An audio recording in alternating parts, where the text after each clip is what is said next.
Well. Clemson Tiger fans, college football fans, welcome back to another episode of the All In Show right here on the Voice of College Football Clemson channel. Thank you so much for joining me. I am, as always, your host, Tiger Paul Craven.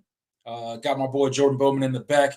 He will be joining us momentarily. But before we get into tonight's show, let me go ahead and get into a few things. If you are not subscribed to the channel, please go ahead and hit that subscribe button for us. Helps us out. Come hang out with us. We do these videos or these live shows, I should say, every single week, 7 p.m. right here. So come in, interact with us, get in the comment section, get your questions in, and we will chop it up with you guys about Clemson football and college football. And also, this is a live video, as you guys can see. So go ahead and hit that like button for us. Really helps us out. And as always, you can support the show using the super chat feature that will highlight your comment, and we will be sure to get to it. Thank you for your donation and respond to either your question or your comment that you leave. But with all of that said, and without further ado, let me bring on my buddy, my co-host, Jordan Bowman. Jordan, how's your week been, man? Pretty good, man. Pretty good. Just kind of keeping myself busy and, watching some of these NFL playoff games. It's actually been a pretty entertaining. I haven't been as, deep into the NFL as I used to be, but like these playoff games were really, really good, especially those championship games. So just been doing that and kind of taking everything in this past week. This past weekend was huge for Clemson from a recruiting standpoint. We're going to talk all about that. But yeah, it's been a good week in Clemson football and for me personally. So it's pretty good. And we're already in February, so I guess we're inching closer and closer to the season. If you want to put it That's right. We are 1 day closer, 1 week closer, if you will, since the last time we all sat together and talked Clemson football to the beginning of the 2024 season. And we couldn't be more excited for it, man. The NFL has been crazy as far as the playoffs go, man. I really thought the Ravens had that game the other night going into it. I would have probably bet. I mean, luckily I don't bet on football games because I would obviously lose money because I would have put a whole lot of money on the Ravens heading into that game. And I thought it was their year, man. I thought it was too, man. But apparently Patrick Mahomes is just a little too much. They can't get over that Chiefs hump, and Kansas City's back in the Super Bowl. I think everybody's collective hearts were broken on the other side for the Detroit Lions. Yeah. You watched the first half of that game, and it looked like it was going to be a blowout, a runaway, and then all of a sudden they couldn't muster any points in the second half until that last final touchdown, that futile touchdown they scored and tried that onside kick that obviously didn't work, but.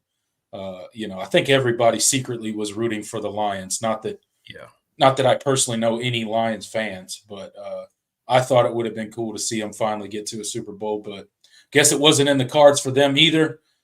Fate was not on their side, so you got the Kansas City Chiefs and the San Francisco 49ers in the Super Bowl next weekend. So should be interesting.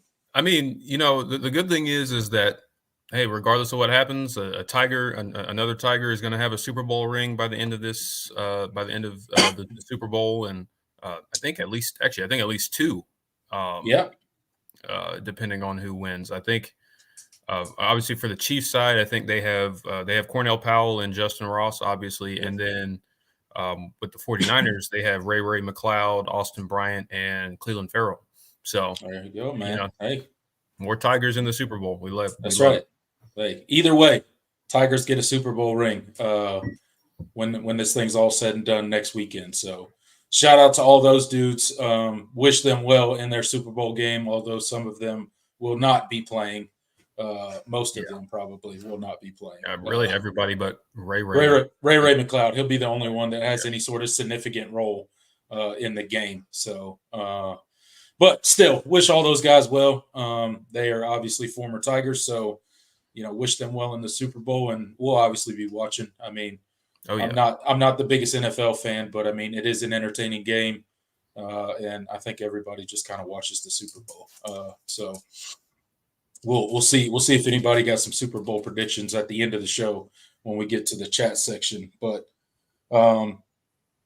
yeah, man, it's been a crazy week for the Clemson Tigers. So let's go ahead and get a shout out to the comment section, and then we will get into tonight's show. We got quite a few topics to get to, so we don't want to waste any time getting into it. We got Droid 132 in here, Jeremiah, Bruce, John, Tickle Tiger, Big Mick, Big Load, K Klubnik Enthusiast, Jay, Tiger Tom, Michael Foster, all you guys, thanks for getting into the live chat already, getting into the comment section. Go ahead and get your questions in, comment on the topics that we're about to talk about. And as you guys always know, we will get to you at the end of the show. Before we get started, if you are watching this on the rewatch, I forgot to mention this earlier, me and Jordan have started posting timestamps for each kind of segment that we do on the live show to make it a little bit easier for those in the rewatch. If you want to go back and hear what we said on a certain topic and you show up at the show late or you don't make it at all and you're watching in the rewatch, thank you guys who do watch in the rewatch. We really do appreciate that. So, Jordan, let's go ahead and get into tonight's first topic. And I think we'll start on the recruiting realm tonight, man. It has been quite the week for the Clemson Tigers. But before we get into the junior day and all that, let's get into a quick recruiting update for the 2024 class. I wanted to start with quarterback Ethan Anderson. He committed to Clemson as a preferred walk-on today, actually. Yep. He's out of Greenville, South Carolina, 6'2", 185 pounds, had a pretty decent senior season. And although he's not your five-star quarterback that those out there would get super excited about and be like, man, we landed a big fish here, he does add depth to a quarterback room that we have already mentioned several times this offseason lacks depth, right? So you got Cade Klubnik, a very young Chris Vizina, coming off of his redshirt freshman year. And then you got another walk-on in Trent Pierman. And then in case of emergency, break glass player/coach, right? So he will add much-needed depth to a room should disaster strike this 2024 season. So what are your thoughts first on Ethan Anderson? What kind of quarterback is he? Do you think he's a good addition to the 2024 roster? And what kind of player is he? Yeah, I from the limited, video and film that I've seen of Ethan, I mean, I think he honestly looks the part of a quality, I don't think he's a guy you will ever expect to play here or anything like that, but I do like some of it. Seems like this staff, when they evaluate these walk-on quarterbacks, they like to go for some of the more, the guys that can make plays off platform, the guys that can scramble around, they improvise. That's kind of what Ethan Anderson was this year. And statistically, the numbers back it up. He threw for over 3,000 yards, threw for 40 touchdowns for JL Man this year. He's kind of a baller. That's kind of when I watch him. I mean, he's not an otherworldly arm talent. So, I mean, I don't, like I said, I don't expect him to play here, but in any significant role, but it's nice it's a guy that you need to have in the room. Every program needs to have in the room as far as your walk-ons are concerned. And yeah, there are definitely worse guys out there you could have gotten. So really interested to kind of see, how he kind of fits into that whole quarterback equation, but definitely don't expect him to be a major depth piece, but or a person that, Clemson will eventually have to rely on. Yeah, let's hope he doesn't become, barring some sort of amazing, unexpected transformation where he just comes out of nowhere, and becomes that guy. Let's hope we don't have to see him play significant snaps, especially in the 2024 season. So I think it's a good depth piece. Obviously, you mentioned the great senior season he had. I mean, 40 touchdown passes. I mean, that's pretty insane. I don't really care where you play. That's still pretty impressive. 61% completion percentage. So obviously a guy that can go out there and make plays if called upon. So good depth piece for Clemson. But again, hopefully we don't have to see too much of him unless it's in some blowout mop-up duty in the 2024 season. So good get for the Tigers. Let's go ahead and move on to the 2025 recruiting class. And those of you that do not know, we had our Elite Junior Day this past Saturday, had a big host of guys that were recruiting for the 2025 cycle in town.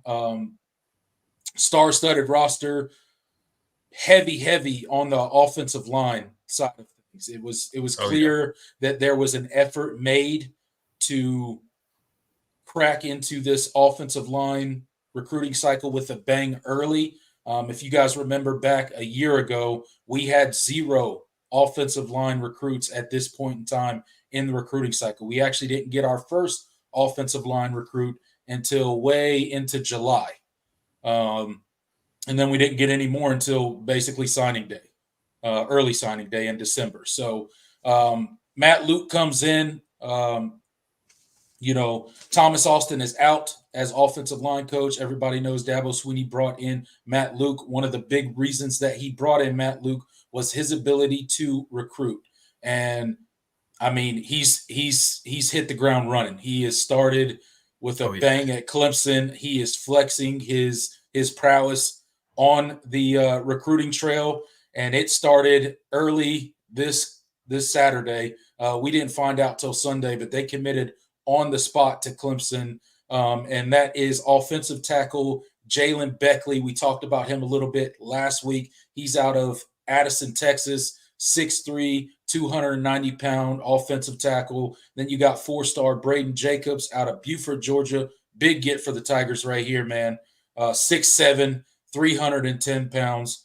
Massive individual. And those two guys join Eason Ware out of Lynchburg, Virginia, that committed earlier in the cycle for Clemson. So 3 offensive linemen already early on in the month of February. They're probably going to take at least 1 more lineman, possibly 2 more. If the right guy commits, if you know who I'm talking about, it's possibly 2 more. But what's your kind of take on Matt Luke's ability, the ability that he's shown to recruit? And then more importantly, let's talk a little bit about Jalen Beckley and Brandon Jacobs and just who these guys are and how excited Clemson fans should be about landing these guys, especially this early in the cycle. I mean, yeah, with Matt Luke, just the amount of, first of all, when you just look at the names that Clemson was able to attract along the offensive line just for this junior day in general. I mean, obviously the big names were David Sanders and Mason Short, but we talked about Jalen Beckley and Braden Jacobs, who ended up committing, but you also had Mal Waldrop out of Alabama and Chauncey Gooden.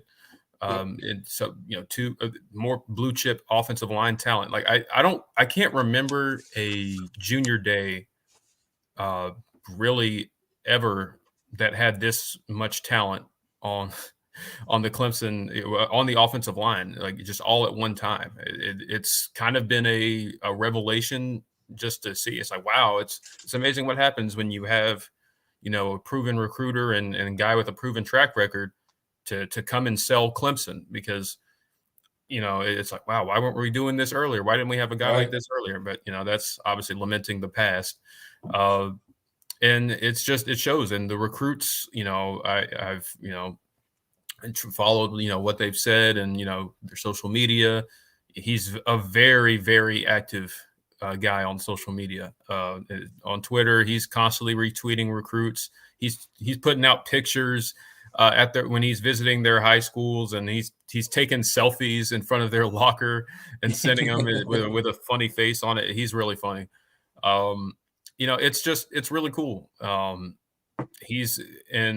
know there were a lot of questions when Clemson first made this hire, but man, Matt Luke, I mean, if you remember when he walked away from Georgia, he cited, kind of the burnout of recruiting and just the way the sport was at. And, it was kind of wearing down on him. But would he be ready to just jump back into it? And I think the answer is a resounding yes. I mean, he's back like he never left almost. So, man, just what he's done so far in this cycle, and especially and not just attracting guys, but closing on guys has been really, really impressive. And he's put Clemson in some good position for some of the uncommitted guys left on the board. So really exciting. And then with the two commits, I'll start with Jalen Beckley. He's a guy that I think he's listed at offensive tackle. I think he's more, when I watch him, he seems more of a tweener type. I could totally see him playing guard here, and knowing how Clemson cross trains their offensive linemen, that's kind of something that could be on the table for him.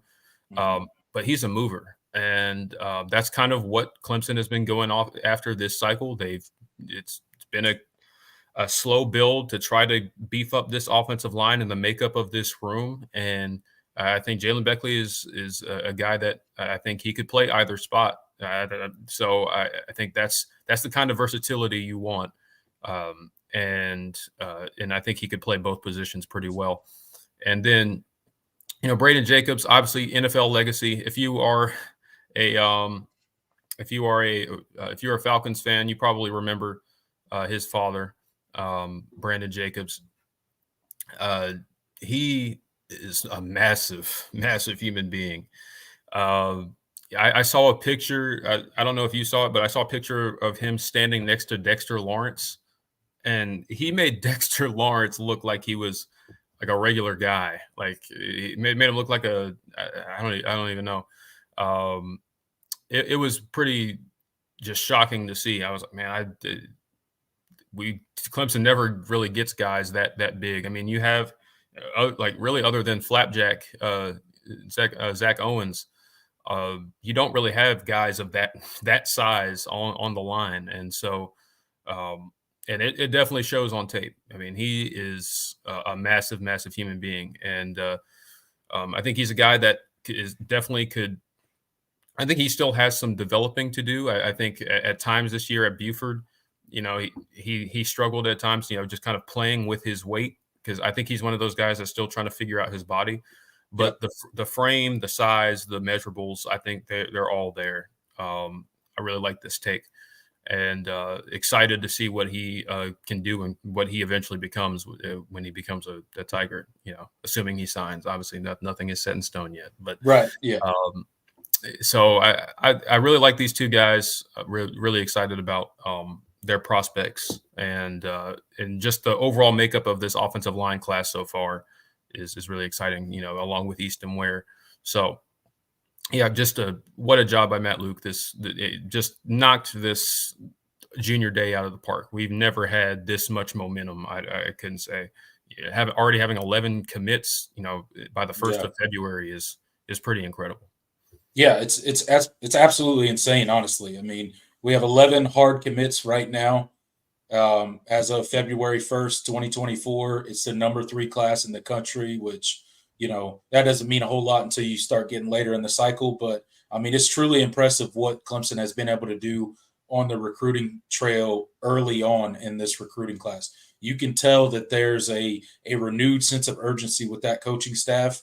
And the way that they are recruiting this cycle. They are really going after guys. And those are turning into early commitments, which is really good. I mean, you kind of went in on all of these offensive linemen and what they're going to mean for Clemson once they finally don that pall on their helmet. But, 2 4-star guys, and then Jalen Beckley, by the time it's all said and done, he's probably going to be a 3-4-star guy as well once he finally gets rated by 247. He hasn't been rated yet by 247, but I think he's been rated by On3 already. And I think he's a 4-star on On3. 4-star with On3. So I think on Rivals too. But so go check on that. Once 247 gets around to rating him, I'm sure he'll be probably a high 3-4-star type guy. So I mean, you're looking at 3-4-star offensive lineman commitments before the calendar turned February, which is absolutely impressive. And believe me, Matt Luke is not done in this cycle. I can't wait to see what he continues to do for the rest of this recruiting cycle for the offensive line. I truly do. I've said this in the past, but again, I will reiterate that Dabo Swinney absolutely got the right dude for the job, and you can absolutely tell. He is having no issues selling the Clemson brand and bringing in high-level recruits. But with all of that hype and all of that love that we just gave to the offensive line, they were not the only guys that got a commitment out of the Elite Junior Day on Saturday. Defensive tackle Isaiah Campbell out of Durham, North Carolina, 6'4", 260 pounds, 4-star guy, commits to Clemson heading out of the Junior Day. Ohio State got on him late. Tried to delay his commitment. It did not work, and he is a hard commit to the Tigers. What a get for Clemson. What was your thoughts? I know we talked about a couple of these guys heading into the Elite Junior Day about guys that could possibly commit. He was a name that came up that he could, if things went right on the Elite Junior Day visit, he could possibly be persuaded to make an earlier decision than he was planning. And obviously that was the case. So what are your thoughts on Isaiah Campbell and what he's going to mean to this elite Clemson defensive tackle group that he's going to join when he becomes a Tiger officially? Yeah, this is a massive get. And I don't think I can stress it enough. The staff loves him. As far as like recruits, just in general, regardless of position, they had Isaiah. I know they had Isaiah Campbell, very near the top of the list. If he might have been the number one guy on the board if David Sanders didn't exist. Right. That's how highly they think of him, and this was a huge get for a lot of reasons.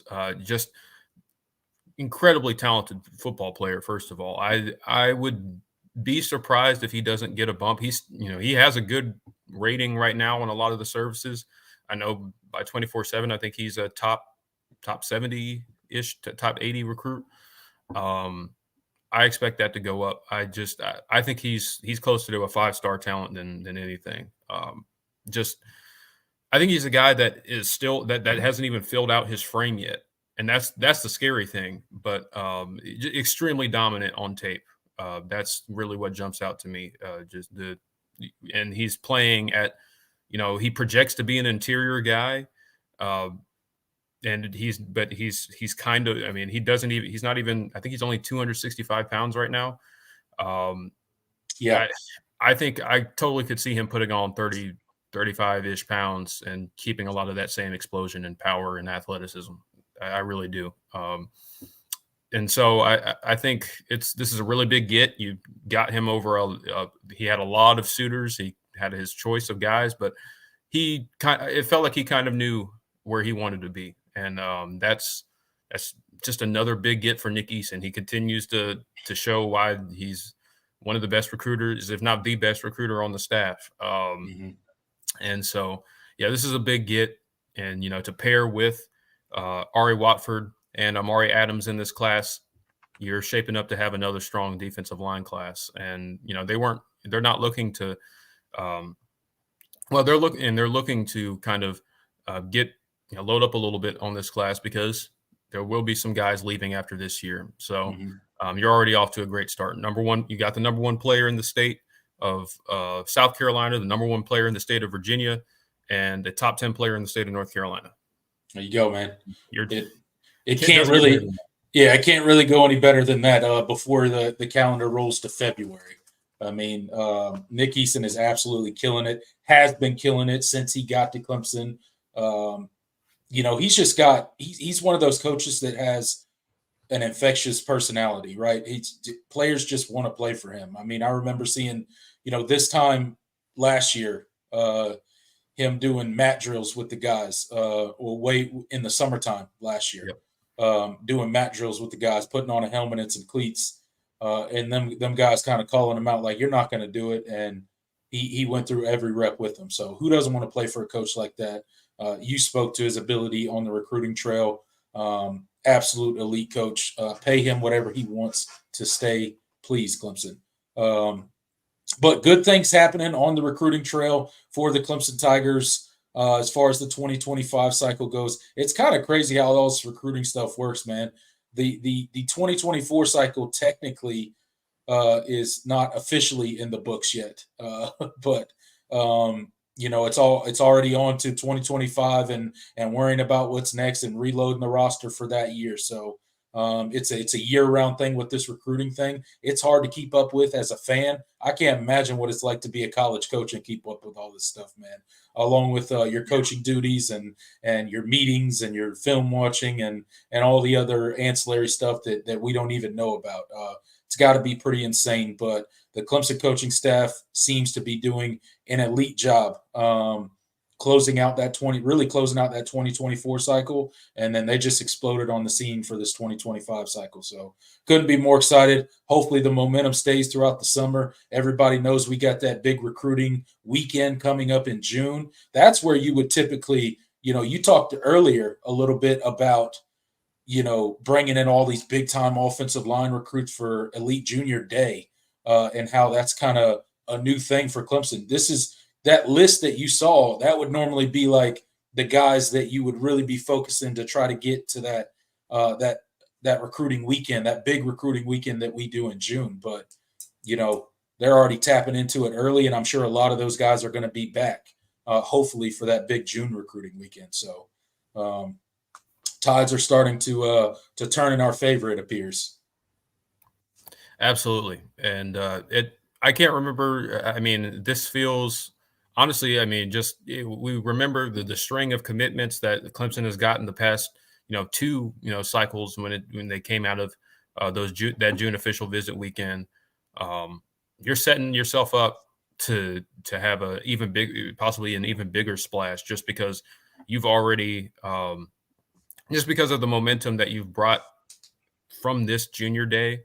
Mm-hmm. I think I think one of the biggest things, especially last cycle, for this staff was the ability to close just wasn't there at times, and especially on the offensive line. And you're seeing the exact opposite. I can't remember the last time Clemson had 11 commits before before we even hit spring ball. Like that's pretty wild.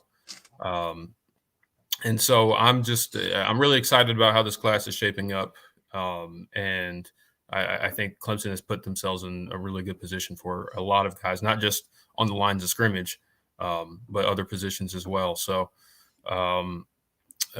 we'll see how those returns go. It's still, I don't want to, project too much because a lot of things can happen.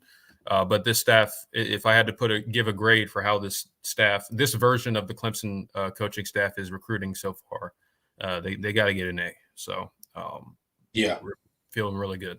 Yeah. Early returns could not be any better. So, here's to continuing that momentum through the summer. It's not easy.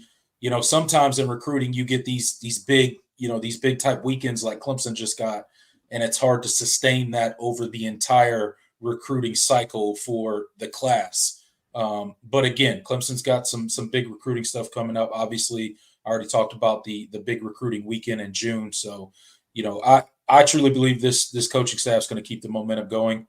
I don't think we have any reason to suspect anything different. So couldn't be more excited. Great things happening on the recruiting trail. And John Sarin's got a question there that I saw you highlight. You want to get to that real quick? Yeah, sure. I started. I mean, I didn't know if I was going to wait for the listener questions to address it, but since we're already here, I might as well. Yeah, we're already talking recruiting. So yeah, John asked, "What's the next linebacker class looking like? Is Chase Taylor really underrated just yet?" From what I understand, this linebacker class, I really don't expect to be more than one or two kids, just because they feel like they have, they kind of the reason they backfilled, last cycle was because of some of the expected attrition. And so now you're at a point where Barrett Carter is the only guy that they really expect to leave after next season. So your numbers aren't really, they really only want to hold 8. That's kind of the target number of scholarship linebackers. And so, but with Barrett Carter leaving, that means you're probably only looking at one guy. He mentions Chase Taylor, who recently got an offer. From what I understand, the priority right now is 4-star linebacker Jaden Harmon. That's the guy that they really like. I think he's listed as a safety on some sites, but Clemson likes him as a linebacker. That's what they want. They expect him to play outside linebacker, probably kind of that Sam linebacker role that Clemson has had for years. So from what I understand, Jaden Harmon is the guy. Chase Taylor is a guy that they are probably going to keep on the back burner and see what happens there. But I think Jaden Harmon is the guy, but it wouldn't surprise me if they took both. But they I think they want to stay at 8. So I don't expect more than 1 or 2 guys in this class at linebacker. Yeah, absolutely. All right, man. Well, that kind of does it for our recruiting update. A lot of guys came this weekend. I know we spent quite a bit of time on the Elite Junior Day and the guys that committed, but we had a ton of guys on campus that did not commit that I think Clemson made quite a bit of headway with. Mason Short, obviously David Sanders, I think is a guy that we kind of got at least in the conversation with. Brett Chatterball, I think, we could be, doing something there. I know Jordan Young there was an article with him on 247 where he was talking very glowingly of his visit. So he's from my neck of the woods. Shout out to Monroe. Yeah. So tons of guys coming out talking very highly of Clemson, which is normal, leaving out of a recruiting weekend with the school. But I do think we made some headways with those guys. And I think we'll continue to build some momentum and possibly hear some good news as we keep going through spring and then as we get into summer and all that kind of stuff. So more to come on the recruiting front. Me and Jordan will keep you posted as quickly as we possibly can. Let's go ahead and shift gears to our next topic of the night. And we're going to talk a little bit about one of our elite position coaches in Mike Reed. We mentioned him earlier on in the offseason, if you will, when his name was dropped for a coordinator position and a couple coordinator positions. But his name has been linked loosely, as of right now at least, with the BC job, possibly becoming their head coach. Will he get an interview? If he does get an interview, will he accept that interview? Will he accept the offer if he gets one? One does not know. I, for one, would hate to see Mike Reed go. There would never be a good time for a coach of Mike Reed's caliber to walk away from your program, especially when you see what this guy's done, not only on the recruiting trail by bringing in the talent, but look what he does with the talent once it gets on campus and once he gets it on the field and how it produces. And look at all the guys that he has produced, elite level guys at Clemson. So would hate to see him go. There's no great time to lose a coach like him, but you couldn't really pick a worse time. We're right up against spring practice starting. If he were to leave, it would be, I think the choices to replace him would be somewhat limited just because of the part of the college football calendar that we're currently find ourselves in. Most coaches are already locked in, through the 2024 season. They've made their moves. Most of the coaching moves have already been made. So that could make it a bit more complicated. But what are your thoughts on his name being linked to this Boston College job? Do you think there's any validity to it? Is it a possibility? And if he did get offered, let's say he gets the interview and does get offered, do you think he would leave for that job? Yeah, this has been it's kind of something that's kind of cropped up, over the past 24 hours. I think Brandon Marcello put out a tweet I think yesterday or when it was around the time when it was announced that Jeff Hafley was going to be taking the defensive coordinator job with the Packers. Um, he put out a list of about 8 names, and Mike Reed was on there. So I'll say this: I never want to, since I never want to just say definitively what is or isn't going to happen. Um, but from what I understand, there's not a whole lot to this. I think the really the reason he was listed was I think he's a name that makes a lot of sense because obviously he played at Boston College, has connections there, he coached there. Um, but beyond that, knowing how Mike Reed feels about his current position at Clemson and kind of the jobs that he has turned down otherwise, I don't. From what I understand, there's not a whole lot to this. I don't expect him to go anywhere. I think he's really happy what he's doing right now at Clemson. I think he really likes the kids that he has here, and he's very committed to the guys that he brought in here. And obviously, he's committed to Dabo. He's stuck around for a very, very long time. He's been here since 2013 now. Mm-hmm. Just long time. About as at this point, as long as Brent Venables was here. So I just he's kind of a guy I see as kind of locked in right now. I think it would take a really, really big opportunity to kind of sway him. But yeah, I think he's a name that makes a lot of sense for Boston College to contact. If I was the athletic director, I think it's Blake James at Boston College. If I was the athletic director up there, he would certainly be among the first I would call, just because he's a guy that he hasn't had a head coaching job before. And he's a guy that's well respected in the industry, phenomenal recruiter. He would make a lot of sense. He would kind of be wouldn't be an out of the box hire, but it would be a guy that would bring a lot of excitement just because of his recruiting prowess. It's kind of like Syracuse.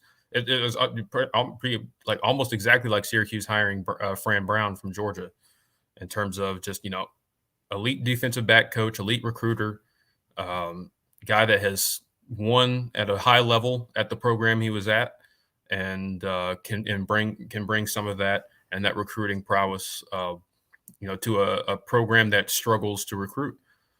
So I think it would make a lot of sense. But yeah, I don't expect Mike Reed to. I don't expect him to take the job or that really to go much farther than maybe he gets a phone call. But that's just me. Yeah, I'm pretty much aligned with everything you just said about Mike Reed and the BC job. Obviously, as you mentioned, it makes perfect sense for Boston College to call up Mike Reed. I would absolutely call him in a minute, and I would offer him the job and hope that he takes it. Um, but looking at it from a Clemson perspective, obviously, selfishly, I don't want him to go anywhere. I would wish him well if he decided to take the head coach position and hope that he did well for them and the program. When they're not playing Clemson, but I don't really see it happening. At least I'm hoping it's not going to happen. But we'll kind of see. They're kind of in a tough position too with Jeff Hafley kind of bolting for the Green Bay Packers coordinator position kind of late in the cycle. Just like I got finished talking about how it would be difficult if Mike Reed left. Imagine being Boston College right now and losing your head coach. I mean, did that surprise you to see him leave, especially this late into the cycle?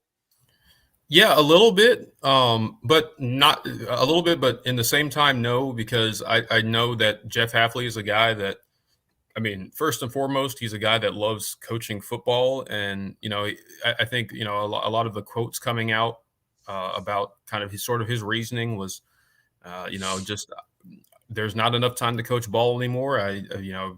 Most of my job is recruiting my own roster and recruiting transfers and fundraising, NIL, and doing all of that. I don't really have a whole lot of time to, coach football. And so it's kind of that that trend of guys, really well respected coaches, seeing kind of what the state of the game is right now in college football, and seeing the NFL as a better option, even if you're taking a demotion in a way, because he's going from a head coaching job to being a coordinator, but he prefers that than what's going on right now. I think, and Jay mentioned, Jay in the comment section, makes a great point. His job security was certainly in question heading into this year. So that certainly could have played a factor. But, I do think there are going to be coaches that decide, this isn't for me anymore. This is something that a lot of the big names in the sport have talked about. Kirby Smart, Nick Saban, Dabo Swinney. They've all talked about, the way the game is now is turning some people away, and that's kind of the reality of where it is. Yeah.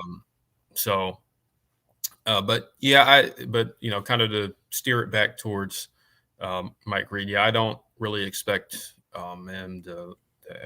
It wouldn't surprise me if he got a phone call, but I don't expect him to entertain it very much. I think he's really comfortable with where he's at right now, and I think if he were to go somewhere, I feel like he would need a much better opportunity than Boston College, and that's no shade to them, but I just with the amount of jobs that you've turned down, probably jobs that we never even found out about that he's turned down.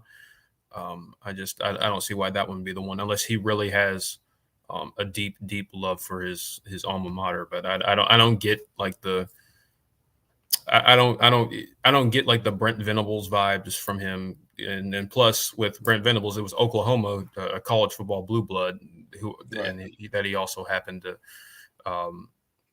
coach at for a very, very, very long time. Right. So I expect him to continue to be the cornerbacks coach at Clemson for the foreseeable future. Yeah, absolutely. I completely agree. I don't think he's going anywhere. I couldn't be happier to have him stay at Clemson right where he is, doing what he's doing. But to your point about Hafley and some of the other college football coaches, kind of being turned off by the new version of college football, and how most of them have talked about how unsustainable it is, and I think you're seeing some results of that with coaches. Some coaches going to the NFL, some coaches just stepping away altogether. It's definitely having an effect, I think, more so than some people want to give credence to. But hopefully college football can steer their way out of this and figure it out and get to a much more sustainable model in the very near future, because I think it's definitely needed. But that's a whole nother can of worms that we can open up on a and there's a lot going on right now as far as that's concerned with the Tennessee situation. And the Tennessee, the NIL and the NCAA getting into all these spats with Florida and Tennessee and Florida State and all these schools about NIL violations, and it's a huge mess, man. It's getting messy in college football. You can clearly see the NCAA has zero authority over the sport anymore, even though they continue to pretend like they have some semblance of authority. It's an interesting time to be a college football fan. I'd be lying if I said that I liked everything, all the changes that happen and all the things that are going on in college football.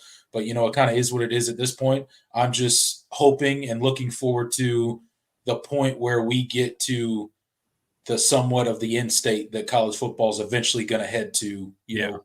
But we just want everything to settle down. Yeah, settle down. Just been nonstop. All these growing pains to be over. Let's get through this growth spurt and get to a more recognizable version of college football. So I think we're heading to it slowly but surely. I think eventually we'll get there, but it kind of is what it is. You got to kind of bide your time, and some of these coaches are just going to decide, like you said, it's not for them. But I think Dabo Swinney runs his program a little bit differently than a lot of coaches out there. Not speaking ill of any coaches out there, but Dabo has a unique way of running things. Some people like it, some people don't. But the ones on his coaching staff tend to think that it's a little bit better environment for families and guys to have some work-life balance and things like that. So, and I think that speaks to why he's been able to keep a lot of his coaching staff together for so many years, before they up and leave. Brent Venables had an opportunity to become a head coach at a bunch of different schools before he bolted for Oklahoma. And honestly, if Oklahoma wouldn't have came open, I think Brent Venables would still be the defensive coordinator at Clemson right now. I think Oklahoma was the one job that he was willing to leave Clemson for, and I don't think there were, there might have not been another job, but certainly not very many other ones that he would have left Clemson for. So, and you see a guy like, Matt Luke come out of, his hiatus or his retirement or, his brief vacation, if you will, and come to a place like Clemson. And he talked about, how different it was there and how comfortable he was coming out of his kind of break for a place like Clemson. So, it's a weird place in college football right now, but here's to hoping that it gets better quick, fast, and in a hurry. Yeah. Because, it's also just, it's exhausting hearing about it all the time too. You get kind of the fatigue. It's kind of like, you hear about just the whenever it was transfer portal season. I remember when the 1 year transfer rule was done away with, and it was just constant news. This person entered the portal. Who's doing this? Who's doing that? Yeah. And it's just it's a never ending cycle. I already put myself through that when by following recruiting. I don't want to do that on a million other different fronts, but now I think we're kind of getting into the big, it's going to be ugly and all of that, and things are going to be crazy for a little while. But I think I think college football will be okay at the end of it. What does it look like? We'll see. Yeah. So, that's kind of the thing. Yeah, absolutely. I think you're 100% right. Couldn't have said it better myself. But let's go ahead and transition out of that topic, and we'll get to kind of the final thing that we're going to talk about before we turn it over to the comment section tonight. And that is the Senior Bowl coming up February 3rd, this Saturday. We got a couple Clemson Tigers, a couple great Clemson Tigers that'll be playing in the Senior Bowl. Will be displaying their skill set on the field for all of the NFL scouts to see, and they've already been doing that throughout the week. I said two great Clemson Tigers, and that is Xavier Thomas and Tyler Davis. Two of my favorite guys that have ever come through Clemson. XT, everybody on this channel, if you've been around here for any length of time, know exactly how I feel about XT. One of my favorite all-time Clemson players. I just love his story. I love his determination, all the stuff he's been through while at Clemson, and kept his head down and stayed humble and kept grinding. And eventually he had a really good season this season and put himself in a position where he can capitalize on it and make a little bit of money for himself. And I couldn't be happier. Read some stories of him and how he's performing at the Senior Bowl this week. And there's some scouts that are kind of glowing about XT and what he's shown, the stuff that he's put on the field in the Senior Bowl. He's been, I read an article about him and that he's been disruptive all week. His speed obviously stands out. Everybody knows his takeoff speed, his ability to speed rush the passer. Everybody knows that that's what kind of XT's, pretty much known for. But they did comment that he's a very physical player. And he's obviously has the tools to be a very, very, very good pass rusher at the next level. And I think I texted you earlier in the week that picture of him being held by that Oklahoma offensive lineman at the Senior Bowl practice.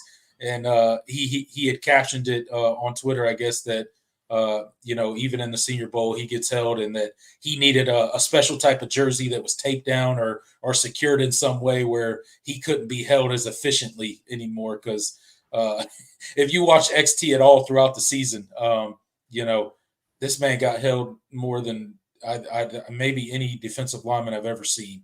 With no calls. I mean, just blatant no calls for majority of the season. Couldn't get a holding call to save his life, man. This man can't buy a holding call, but he gets held on pretty much every play. But he's out there absolutely killing it in the Senior Bowl. Couldn't be more happy for him. And then Tyler Davis, man, just the the most consistent guy probably on Clemson's roster. Just shows up to work, puts his head down, and performs in an elite fashion since the day he walked on Clemson campus until he left.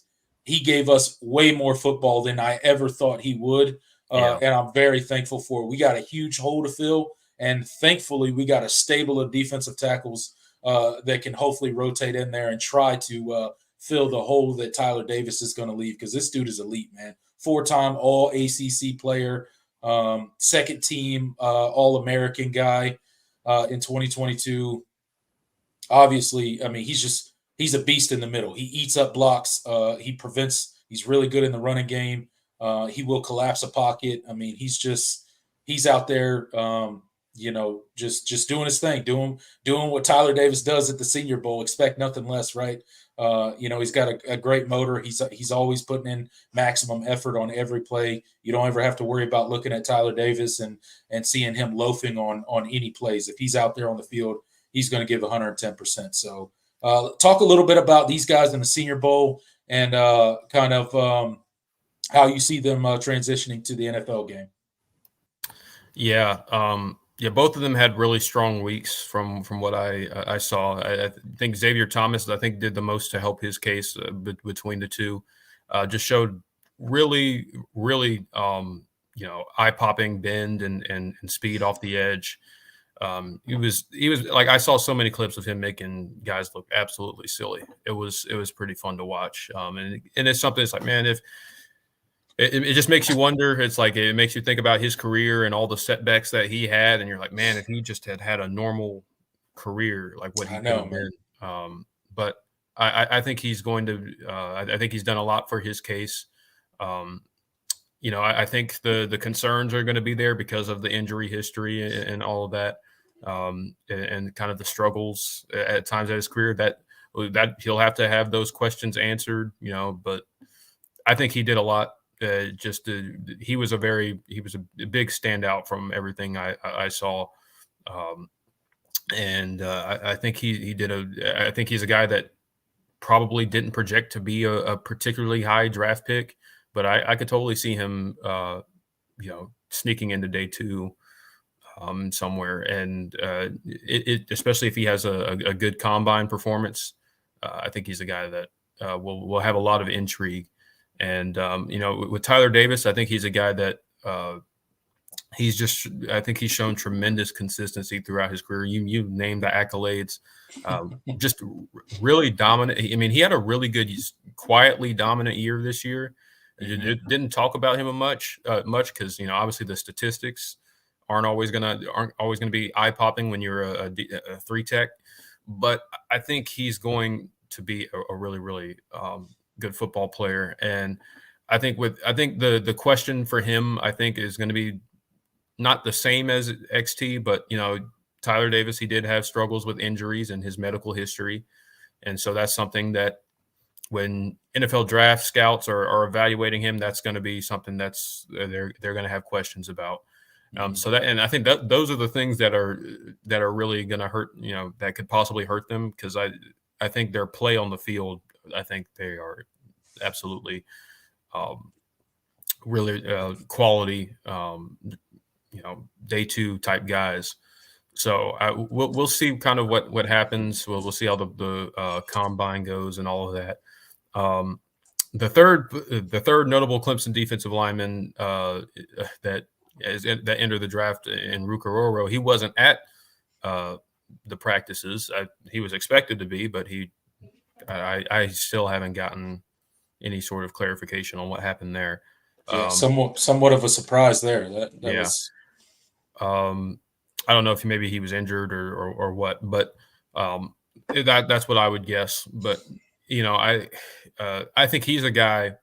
I just wanted to talk about him a little bit, even though he wasn't there. I think he's a guy that wouldn't surprise me if he had a really strong performance at the combine. I think he could be the highest drafted of the three of them, just because of I think his upside and the ceiling. I think. I mean, he showed it throughout his career. Like he had some flashes of elite play. Yeah. And he's a guy that just hasn't been playing football very long, and so he's a guy that had to develop over 5 years. But I think he's a guy that's going to I think draft scouts are starting to take notice of him. When they go through and evaluate the tape, he's a guy that flashes consistently on film, and so I think if everything goes perfect, it wouldn't surprise me if Rukaroro was a late first round pick. But we'll see. We'll see. I don't want to project that, I think if I had to guess right now, I think Rook is the first of those three that are drafted. Yeah, that's kind of how I feel. Yeah, I would tend to agree. I think he's definitely probably, as far as NFL scouts are concerned, he has the highest ceiling. But I think XT will impress at the combine. He's really going to impress with his speed, probably his cone drill, stuff like that. He's going to pop off. He's going to pop off the paper. He's going to look really good. He's going to look like a physical specimen. Anybody who's seen XT, like the dude is just jacked out of his mind. He looks like a physical specimen. So the NFL scouts are going to like that. And to your point, I think he made himself a lot of money at the Senior Bowl. So. And Tyler Davis, obviously you bring up some of the questions that they'll bring up, but you just got to look at his play while he was on the field. He's nothing but consistent when he is on the field. Probably the most consistent guy out of the three, for sure. Oh yeah. Maybe not the highest ceiling, but as far as a guy that just consistency, you know what you're going to get every time he's on the field. That's Tyler Davis, and he's a load to deal with in the middle. Crazy strong dude that just eats up blocks. So wish them all the best, man. Hope they continue to impress in the game. Hope they don't get injured, don't roll any ankles, don't hurt any knees, nothing like that. Hope they stay healthy throughout the game, show some flashes, get out of there healthy, and get their butts to the combine and go get paid, man. Yeah. And I just wanted to point out, Michael Forster went on Tyler Davis. Yeah, I mean, when Tyler Davis wasn't playing in a football game, you could tell the difference. Oh yeah, you could tell. Yeah, no doubt. He's a piece that Clemson, they're gonna have to replace. I think he's just his value in run defense we saw it over multiple seasons when he wasn't playing. And I think you kind of hit on it perfectly earlier when you said, the way he affects the game doesn't necessarily show up on a stat sheet, but he absolutely causes issues, specifically on the interior of that offensive line. Like, I mean, when you're a center and you're trying to deliver a good snap and trying to direct traffic and get on these block, man, you don't want that dude lining up across from you, man, because he's just going to attack you, man. He definitely has a huge impact on the game. Not always seen in the stat column, but let me tell you, Tyler Davis is the real deal. I think he will have a long, successful career in the NFL wherever he ends up. And like I said, wish all those dudes the best. All the Clemson Tigers. And we'll talk more about all the guys that are going to be involved in the combine, as we draw closer to that and kind of give a shout out and show them guys some love individually. Excuse me, as we get closer to the NFL combine and all that. But I think that'll do it for our planned portion of the show. So everybody in the live chat right now, we got 39 people in here right now. Thank you guys so much for showing up, hanging out with us. You know what the point in time of the show that we're in. This is your time to get your comments in, to ask us questions, to bring up topics that you would like to get our opinion about. All of the above.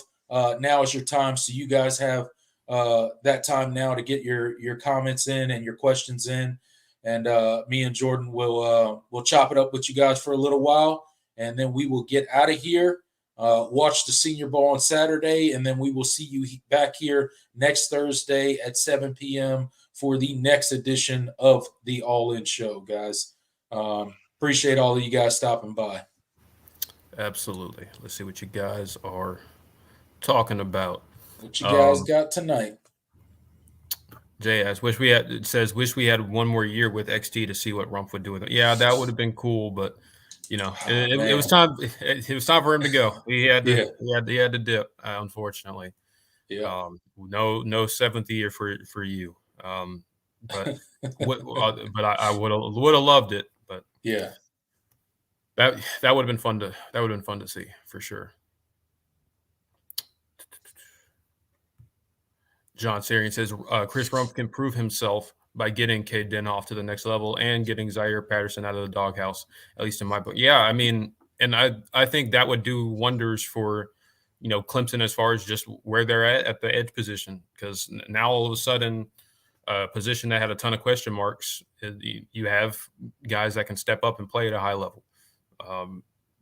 It's the biggest question on defense, no doubt.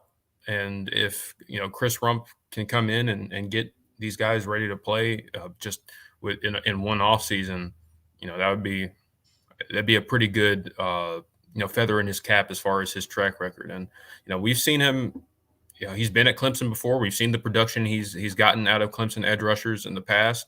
Mm-hmm. And I don't think the guys in the room are untalented. We just not proven outside of one guy. So that's kind of where you're at. And so I think Chris Rumpf has a big opportunity. Yeah, I think that's kind of the biggest point, right? Is there is quite a bit of talent in that defensive end group. And just like I said earlier in the show about Matt Luke, Chris Rumpf, I believe, is the guy that could turn that talent, that potential, into results on the field. So I think you could see a guy or two that has, struggled to see the field in the past couple seasons, maybe have a bit of a breakthrough in 2024 under a new voice, a new regime when it comes to coaching on the defensive end side. So at least that's your hope, right? We need one. We need a couple of those guys to step up and really play meaningful snaps and produce at a high level. Our boy over on the other side can't do it all by himself. So, right. Tig says smash that like button, y'all. Absolutely. Yeah. Please hit that like button if you haven't already. Yes, sir. Much appreciated. John also asked, when will Clemson have their open walk-on tryouts to compete with the Gamecocks? Ha ha. Yeah.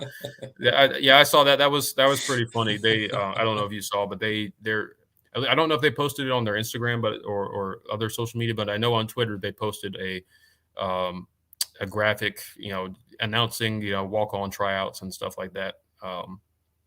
So that was kind of funny. But what's funny is my roommate back in my freshman year went to walk-on tryouts. They are not for the weak. They put those guys through hell. Tough. It is tough, the process. And so, it's funny, but it's really hard. Like, I mean, at any program to, especially if they have no prior knowledge of you. I mean, that's the reason that preferred walk-ons exist, is because, they basically, they see you and they recruit you basically as they recruit you like they would a scholarship player. But obviously you're not going to be on scholarship. It's different when you're just showing up and they don't know of you. They've never seen you before. They're going to do whatever it takes to weed everybody. It's like, if you, they're going to find out how bad you want to be there. Yeah. It's tough. So yeah, you never know. That's that is a tough tryout. From what I've been told. At least Clemson's is. I don't know how it is at the Gamecocks, but I from what I know about walk-on tryouts in general, they put you through hell. That's for sure. How long did your roommate make it? I think he didn't. I don't think he made the first round of cuts. I don't think he made the first round of cuts. Did he quit or they just cut him? I that's a good question. He just said I didn't make it, so I don't. Okay. Yeah. I don't know. Maybe he did quit. Maybe. It's tough. Yeah. Not for the faint of heart. Tiggs asked, do you guys think FSU tanks this year? No. Well, it depends on your definition of tanks. Yeah. Well, yeah. Like, I'm assuming tanks means like 6, 7 wins or worse. No, I don't expect that. I think Mike Norvell has done I think he's kind of shown he's going to get a baseline level of production, especially now that he has the roster in a much better shape than when he first got there. I think bringing in DJ gives them at least a stopgap at quarterback to sort of they have some talented guys coming in and on the roster. The Luke the Cromanhope kid that they have in this incoming class I think is really talented. But is he? I mean, do they want to rely on a true freshman? I doubt it. So I think DJ at least gives them some sort of stability. I don't think they're going 12-0. That I'll say that I don't think they're going to be as good as they were last year. They lost a lot of production. That's one of the consequences of a lot of your big time contributors being transfers. I mean, they have some high school recruited guys, but they're going to be really green in some areas, and I don't expect them to hit at the rate that they have the past 2 years as far as the transfers they've brought in. So again, it's hard to be better than 12-0. I mean, it's impossible to be better than 12-0. So I mean, if they lost 2 or 3 games, I don't think that's an indictment on Mike Norvell or anything. I think they're in a really good. I think they're still in really good shape. I think the question with Mike Norvell, I think he has them at a floor at this point that you can expect. They're going to be one of the top teams in the league. They're going to be regularly in that conversation to win the ACC championship. But is Mike Norvell the guy to get them to that championship caliber level? Is he going to be able to bring in the recruiting classes, the talent necessary to, especially in the 12-team playoff era, where now you don't have to you have to win more than 2 games to win the national championship? Like, is he going to be able to build that sort of roster? Well, right. That's kind of where we're at. But I don't expect them to tank. That would surprise me. No. But I definitely think a step back is in order. But they're not. They're in no way going to be like a 6-win team. Maybe 9-3. Somewhere 9-3, 10-2. I could totally see 10-2, somewhere in that ballpark. I would assume, if I had to guess right now. Obviously, I haven't looked at their schedule in detail and tried to guess wins and losses by any means. But they play. Who do they play? I know they play Notre Dame next year. I don't know who else they play out of conference. I'm not sure. Well, Notre Dame and Florida. So I would imagine they don't have anybody outside. I would assume small schools outside of that. Outside of those two. I think they're going to play. Yeah, I'll have to go. I saw their schedule when the release came out, but I don't remember it. I know when they play Clemson, when Clemson comes to town, but that's all I can remember off the top of my head. And obviously, they play Florida at the end of the year. Right. And Notre Dame is somewhere in there, but that's all I can remember.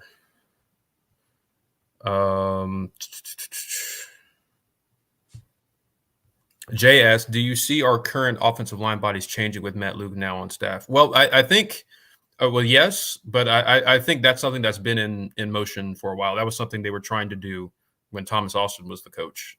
So I think you're just going to see that kind of continue. And it's pretty obvious they're looking at guys, not just guys physically that are big, but length too. Yeah. That's something they've been emphasizing a lot more. So I think that's going to continue. Those are the type of guys that Matt Luke recruited at Georgia, but not only were they large, they could move, and that's what wants. In the past, it was we want guys that are athletic, they can pull, they can get out in space. but they can't necessarily, they're not necessarily the most physically imposing. They're guys that can play multiple positions and all of that. But it was kind of we wanted the previous philosophy was, man, we want our offensive line to be a jack of all trades. We want guys that can fill any different position and kind of do that. But you have to sacrifice some of the prototypical or the archetypal size and length, especially at tackle, that other schools had. And I think Clemson did a good job with tackle, but you just never had the truly elite guys. I mean, Jackson Carman, obviously I think he was your highest drafted offensive lineman under Dabo Swinney, and Mitch Hyatt was a 4-year starter, but obviously had limited NFL upside because, for a lot of reasons. But you just never really had that kind of that true first round consideration caliber tackle. And Jackson Carman isn't even playing tackle in the league. He's playing guard. So that they're trying to be more of a line of scrimmage team, at least up front, and built more like the teams that we're seeing heading to the college football playoff. I mean, what team in the college football playoff this year didn't have a good offensive line, or at least really talented blue chip caliber future first, second round picks at offensive line? They all had it. Yeah. Even Alabama, they didn't necessarily play that well at times, but they were really young. And Caden Proctor is going to be a surefire first round pick when he did transfer back to Iowa, but you get what I'm saying, that he was on the team. Yeah. And I mean, that's kind of what Clemson's going for, that right. big elite, big, strong, elite offensive line, that can be physically imposing on the defense, but can also move, right? Because in the Garrett Riley offense, they have to be athletic enough to get out and move in space and block in space. But, the days of the undersized, offensive lineman at Clemson, I think is finally over for good. Hopefully, you see the guys Clemson's bringing in now, 6'5", 6'6", 6'7", 300+ pounds. I mean, just physically imposing people, offensive linemen that are still really athletic dudes that can move. So just a different type of guy. We finally realized you don't have to sacrifice one or the other. There are guys, the really highly rated, the top guys are great athletes too. So that's right. Believe it or not, there are guys out there that can do it all. Yeah. And do it really well. So finally starting to key in on those guys and starting to land quite a few of them. So the makeup of that offensive line room is definitely in the midst of changing, and has changed pretty significantly, definitely over the past couple years. Yeah, absolutely. Bruce, he asks, do you think Clemson is going to carry only 2 scholarship quarterbacks? Yes. This season, yes. I mean, that's kind of the reality of where it is. Dabo has made it pretty evident. They've kind of resigned. That's not ideally where they wanted to be, but that's what they're rolling with. I personally, you want my personal opinion? I think that's not. I don't like it very much. But that's the reality of the situation at quarterback. Yeah, 2 scholarship quarterbacks for this season, and then walk-ons behind them. Yeah. Hope they stay healthy. That's where you're at. Yeah, Clemson's. They're 100% not bringing in another scholarship quarterback. That's definitely not happening. Yeah. No. I mean, barring one of their scholarship guys just transferring out after spring out of the blue. Outside of that, I don't know. There's no way they're bringing in another scholarship quarterback right now. 4 or 5. Oh, that in reference to Florida. Oh, yeah. No, definitely not a 4 or 5 win season. No. Not for Florida State. No. Matt asks, how high do y'all think Hebert will rise in the rankings? Well, that depends very much on his senior season, because he didn't have a junior season, and he transferred to a new school. So there are a lot of things different right now, kind of with his situation and kind of where he's at. So depends on whether he shows out. So it's going to be we'll just going to have to be a wait and see. But I'm on record. I really like Blake Hebert. So regardless of what happens, as far as his senior season is concerned, I really like his skill set and what he brings to the table. I think, especially in a Garrett Riley offense, I think he checks all the boxes. I think he's the guy with a quick release, pretty deep ball. He's not a statue in the pocket. He can extend plays. He's not a scrambler, but he uses his legs to make throws. Really good mechanically. I think there's a lot to like. He's a guy that he fits that Garrett Riley, what we've seen from Garrett Riley quarterbacks in the past. I think Max Duggan is it's a lazy comparison, but that's kind of what he is. Yep. I don't think he has the strongest arm in the world, but he can make all the throws you need him to, can extend plays, and really smart with the football. Everything that Garrett Riley likes in a quarterback. So,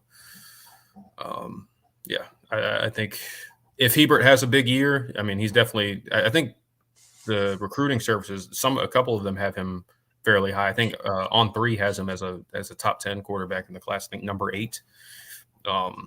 But I think if he has a really strong season, I think the other rankings will start to catch up on him, because part of it is just where he plays. You don't get a lot of exposure, and the quality of competition isn't always the best. So that's just kind of what it is. Yeah.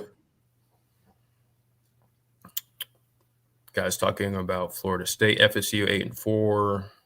Yeah, I think I would say that's worst case. I think that's probably their floor. I think if things go wrong, but I think 8-4 is. I think that would be if they really don't hit on the guys that they brought in out of the transfer portal, and maybe DJ doesn't really mesh with the offense like they hope, or in some of the blue chip talent, that the young blue chip talent that they brought in isn't as ready to play as maybe they need them to. But I think Florida State's going to be really good. The roster is in much better shape. I think defensively they're in a good shape. Now, you know what? Something that did come that I've seen swirling about today was that Adam Fuller, their defensive coordinator, is in talks. Oh, he's kind of been thrown around as a name to watch for the Boston College job. That could change things, because certainly, that would be, like I said earlier in the show, you lose a coach this late, it's not going to be good. Right. Maybe you pull something out of your hat and replace it with a good guy that's maybe somewhere else that you kind of pluck away, and certainly Florida State could do that, but it's kind of worst case scenario to lose coaches at this point in time, especially when you're ramping up to spring. But I think there's something to be said about the mercenary thing, and about relying so heavily on the transfer portal. Eventually, if I'm the fan base, eventually you feel like it's going to catch up to you, right? Eventually you're not going to hit like you have been hitting, right? It is a gamble to rely heavily on the transfer portal. It's one thing to take a piece here, a piece there, 3-4 guys to fill holes or whatever, or 2-3 guys, whatever. But when you're relying really heavily, like Florida State did last year, obviously it worked out great for them. Couldn't have worked out any better. Right. They went undefeated, won every single game they played outside of the bowl game. We won't talk about that. But you do think at a certain point you would like to, if you're a Florida State fan, you would like to see them start slowly relying less and less on the portal and more on those high school recruiting cycles and building that talent from within. Yeah. And I think they have a quality class this year. I think they. Oh yeah. But it's they're true freshmen, so that's just kind of. Yeah. How ready are I'm sure there's a few that'll probably come in and be ready and contribute, but for the most part there's more than often freshmen need some time to develop before they can truly step in and play significant roles. But that being said, I think beyond this year, I think Florida State's in really good. I think they're in good shape. I think they'll be competitive, and but it's going to be as they start to wean less and less off the transfer portal, it means your staff has to prove itself as far as their ability to develop, and if Mike Norvell starts losing coaches and starts to retool, it has to retool. Things can that makes things those are the types of things that he's going to have to manage. That he didn't really have to manage as much at Memphis and other stops. Right.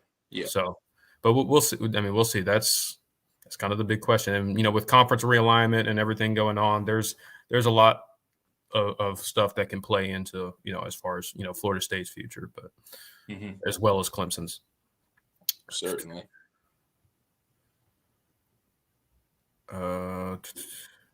More Will, a resident Notre Dame fan, he asks, do you guys think the U will be back this year? They got a very easy ACC schedule with Florida and USF in the non-conference schedule. Depends on what you mean by back. I think they have a good team coming back. Yep. I think the big question is obviously are they going to I think Mario Cristobal is going to. I mean, this is a prove it year. Absolutely. I think there's a lot of pressure on Miami to win a lot of football games. Are they back? I guess that depends on your definition. Are they just competing for the ACC back, or are they a college football playoff contender? What it depends on what their expectations are as well. But yeah.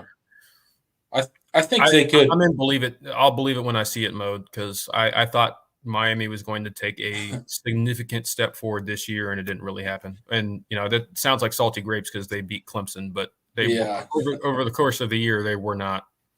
They were pretty underwhelming. So we'll have to see. I think they made improvement, but not as much improvement as I thought they would in year 2. So year 3 is kind of all right. Yeah, I mean, let's see what You got questions at quarterback. Yeah. I think they do return quite a bit of talent there on the offensive line. So that's probably something in their favor. But yeah, I think they could, if everything goes well and they can work out some of their bigger question marks in the offseason, maybe they can compete for an ACC championship. Maybe they could be that caliber of team this year. But I wouldn't be quick to be like in contention for the national championship or anything like that, if that's what's meant by back. Not back to 0-1 Miami. No, definitely not. But I mean, I think they're good enough that they could, potentially compete for a spot in the ACC championship game. I think that's a possibility. Yeah. But again, we'll see. Who knows? I mean, we're so far away from the kickoff of these rosters will not be what they are right now for any team, really. Virtually any team. There'll be a couple that hang on to everybody and have minimal to no turnover, but for most people, come the end of spring, there's going to be attrition on rosters. People are going to transfer. Rosters are going to look different. People are going to get hurt. Right? It happens every single offseason, every single spring, every single fall camp. Somebody, tears an ACL or breaks a leg or, does whatever, right? So it's too early to, I think, do any concrete predictions. But I think they have especially with a team like Miami where I mean, you just never know with Miami, dude. Yeah. The most untrustworthy team ever. Every time you think they're going to turn a corner, they somehow figure out how to mess it up for themselves. So I'm more aligned with you on the wait and see with Miami. I'm not saying they're a bad team. They obviously have talent, but we'll see. They're going to recruit. That's the one thing I'm confident on is they'll recruit well. But beyond that's what Mario Cristobal does best. I mean, he's going to bring in talent. That's what he does. And then obviously you're at Miami, so that brand speaks to people still, even though they've haven't done much in quite a long time. But they're still a big brand in college football. They still have a draw. And Mario Cristobal is a great recruiter, so they're going to have talent. Yep. But can they put it all together and make some noise? To be determined. To be determined.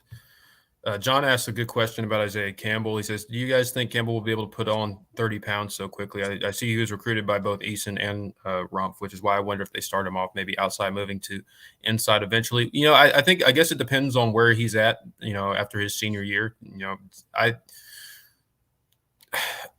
I think they see him eventually being playing inside. I feel pretty confident about that. That's where they like him.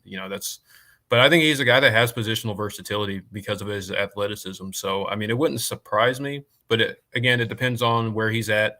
Because, keep in mind, he's not going to be on campus even if he's an early enrollee, he's not going to be on campus until next, January. So, we have a full calendar year. Yeah. At the very least before he's on campus, and obviously almost closer to a year and a half to where he actually gets on the field. So there's going to be a lot of time between now and then to see kind of where his body is, and I think the number that 265 number isn't even. I don't even know if it's been updated recently. Right. Yeah. I think that it looks about from what I saw, when I watched his junior tape, it looked about right, but I'm not very good with those kind of things. So yeah, who knows, man? who knows?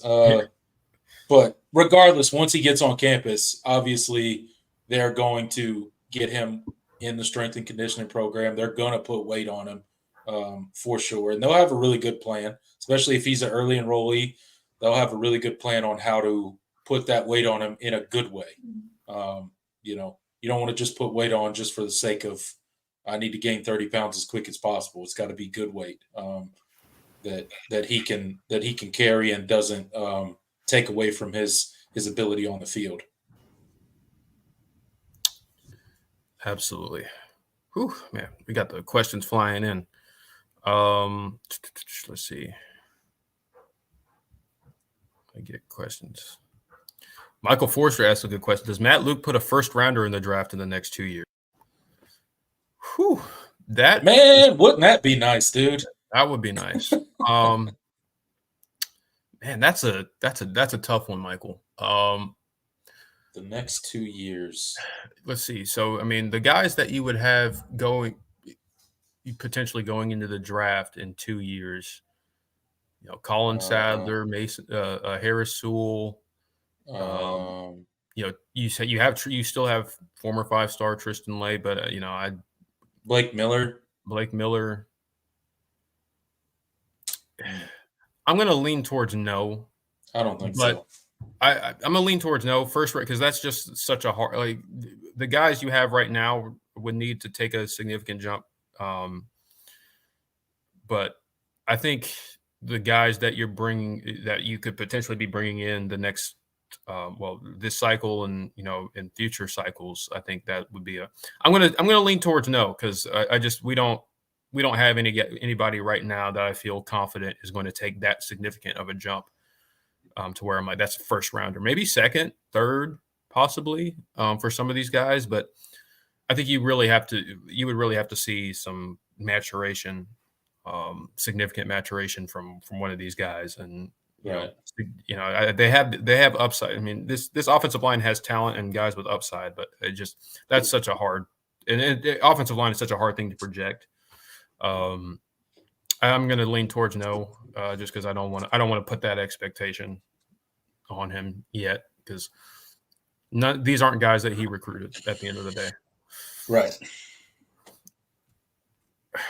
Let's see.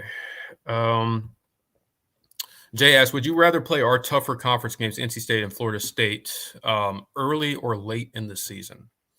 Yeah, that's the thing about this schedule is you do play your tougher conference games very early in the year. That's a good question, because I think with having the Georgia game as the opener, that makes things a little bit trickier. It makes it so front loaded. Yeah. But I think there are arguments for both sides, because I think if you come out of that slate in somewhat decent position, then you have a chance to go on a little bit of a run and build towards the end. Yeah, Clemson has been a program that tends to get better as the season goes on. But on the other hand, that also means it also means you could potentially be taking 1 or 2 losses early in the year, right, or 3, God forbid. We'll say that. I'm going to lean towards I would have rather had maybe not both of them late in the season, but at least one of them later in the year. Yeah, maybe split them, right? Yeah. Split the NC State and the FSU game. I would prefer that the schedule wasn't so front loaded, because I think it sets you up for potentially stumbling, and those kind of things can tend to snowball. Obviously, Clemson showed the ability this year to not allow that to happen, even though they had some very tough losses and some very questionable performances early in the season. They didn't let that snowball into, kind of just throwing their hands up and giving up on a season. So I think Clemson's obviously, has obviously the right coaches and the right culture and all of that stuff to be able to sustain maybe a rough start to the season. But I don't think it's ideal to have all of your toughest games in the front half of your schedule.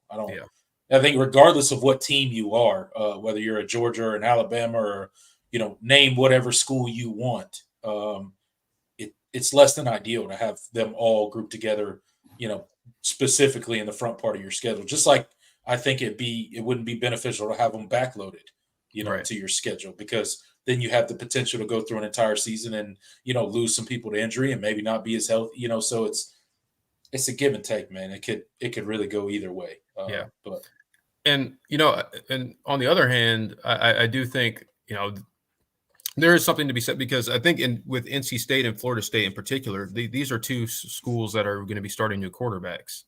So I think that is kind of a reason to say, maybe it is better, because Clemson they have the continuity at quarterback that NC State and Florida State won't have. And maybe playing them later in the year means they've worked their kinks out, especially offensively, and that makes that a tougher matchup. And so that's kind of tough.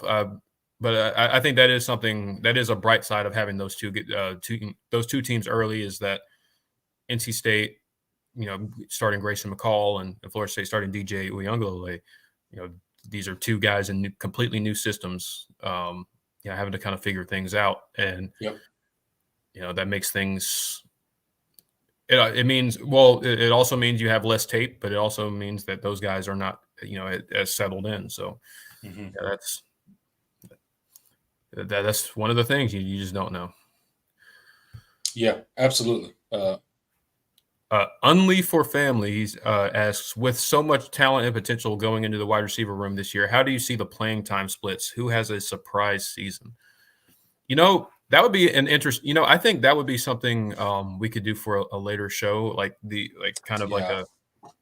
I know Bud Elliott over at the Knoll, when he does his Florida State show, the Knollcast. I know they do like a snap count draft. That'd be something that would be kind of fun to do in the future. As far as, for sure. How kind of who is getting the most snaps at each position.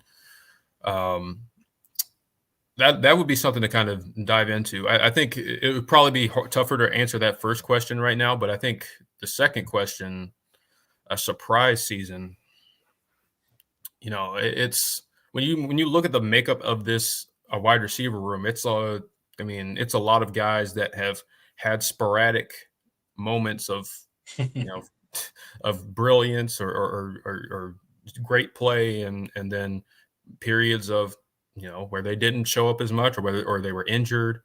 It's going to be really interesting to see how this kind of rotation shapes up, especially with the talented freshmen coming in as well. But a surprise season, it's hard because we've just seen so many of them. I guess it wouldn't surprise me if I think the guys that you list off of, like Adam Randall, like if he had a breakout season, would that surprise people? No. I mean, that's a guy that we've had our eyes on and been waiting for it to happen. Yep. We've seen Antonio Williams and Tyler Brown, produce at a high level at times. So, if those two, if one of those two or both of them had strong years, like that wouldn't surprise us.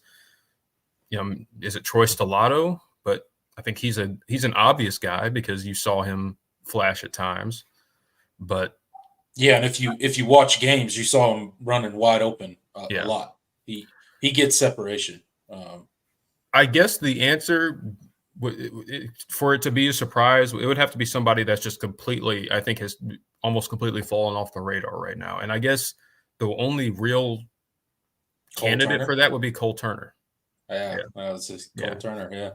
So kind of forgotten. I would say Cole Turner because I think the staff really likes him, and he's still going to be, coming off of an injury, he's going to be a guy they're going to want to get on the field still. I'll say Cole Turner because his speed and his downfield playability is something that they really want to utilize more this year, and having him healthy is a big deal.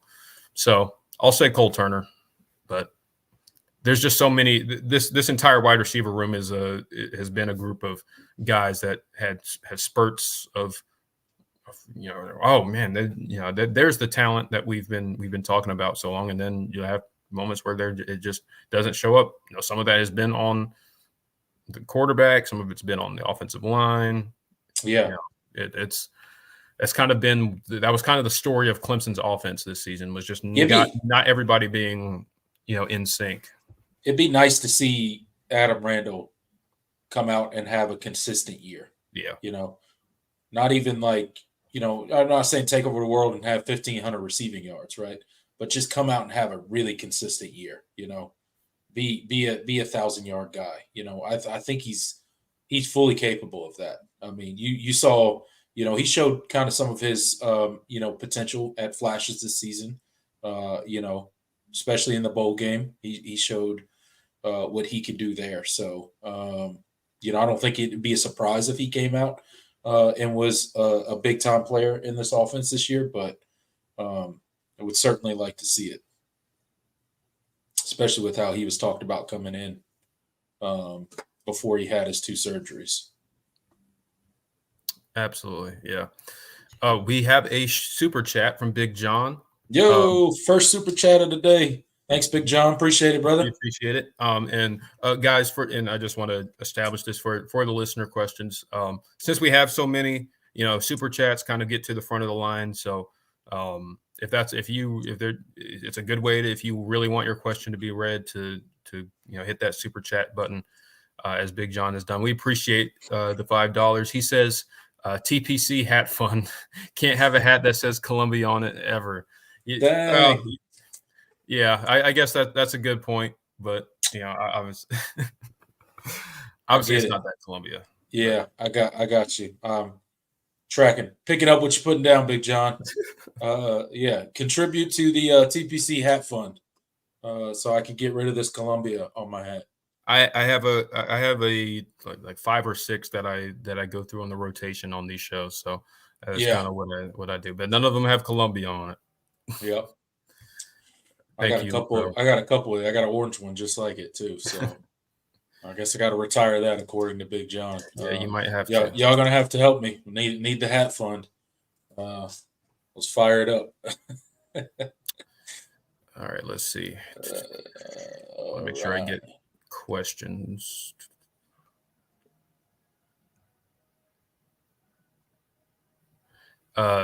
Teddy's knows best. He says, "What's up, y'all? Why do people sleep on Keith Adams?" I think I wouldn't say like he's. Well, I guess it would be appropriate to say he slept on. I mean, he doesn't because all the people in the room. Yeah, I mean that's it's just a testament to the quality of the running back room right now, and having obviously you have your returning starter and Phil Moffitt coming back, and he's going to be the main guy, and you have some talented pieces behind him. You still have Jay Haynes and Jarvis Green that are still there, and obviously David Ajumame coming in as a true freshman. Yeah, you have a lot of there are a lot of options, and that's one of the things that I'm really interested to see in the spring is kind of that competition for RB2. I definitely don't expect them to split carries quite like they did with Phil Maffa and Will Shipley, but who's going to be that change of pace back that comes in every once in a while, give Maffa a breather and get give some quality carries. And I think that's part of the reason that maybe Keith Adams hasn't been mentioned as much this offseason, because he kind of is more similar to a Phil Maffa. And obviously, Phil Maffa is going to be RB1. That's clear cut, no question about it. So when people think of who's going to be RB2, they're thinking of what you mentioned, a change of pace guy, a different running style guy, which is, a Jay Haynes, a Jarvis Green, somebody like that. Whereas Keith Adams leans more towards Maffa style running back. Yeah, he's a very physical runner. I think that's probably part of it. But I mean, make no mistake about it. Keith Adams he ain't no slouch. He's a very, very good running back. Very good running back. And I mean, we'll see what happens. I think they're gonna. Yeah, it's gonna be a competition, and he's been in the program a long time, so it wouldn't surprise. We'll see, but I think Phil Maffa is your bell cow, and we'll see what happens. Behind him.